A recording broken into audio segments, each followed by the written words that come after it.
And there's sort of a classic example of the importance of asking that question of why.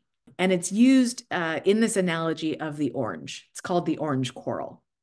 So let's say that there are two people that are fighting over this orange. So if I just ask for somebody's position, I would say, okay, what do you want? What do you hope the outcome is going to be? And one person will say, well, I want the whole orange. I need the whole orange.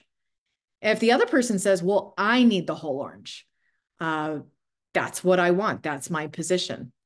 Then all I can do to split that up is say, well, I guess we'll cut the orange in half and you get half the orange and you get half the orange. So that technically is a 50-50 split of, the compromise between what the two people want.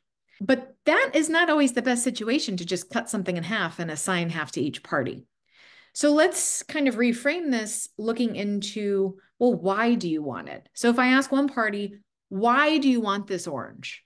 Why is it important to you? They might say, because I have a recipe that I'm making and I need the orange rind to get all the zest from the orange in order to make my dish really flavorful. Okay, great. So now I know the underlying motivation is they really want that full rind. Then I ask the other person, well, why do you want the orange? And they say, well, I want to eat the fruit that's inside the orange. I love that taste, and that's what I want as my snack. So now that we know what not just the positions are, that they both want the orange, we know what the interests are that are underlying it. So what compromise could we come up with now that we know the interests of each party?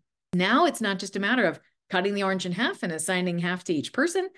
Now it's, well, let's give you the rind, let's give you the fruit. And guess what? Nobody's actually losing out on anything. They both got 100% of what they wanted because they only wanted part of the orange. Okay. So this is the example that I like to use because it really demonstrates what a big difference it can make to not just rely on somebody's position statement of this is what I want. It's more important to dig at the interest statement of why do I want it?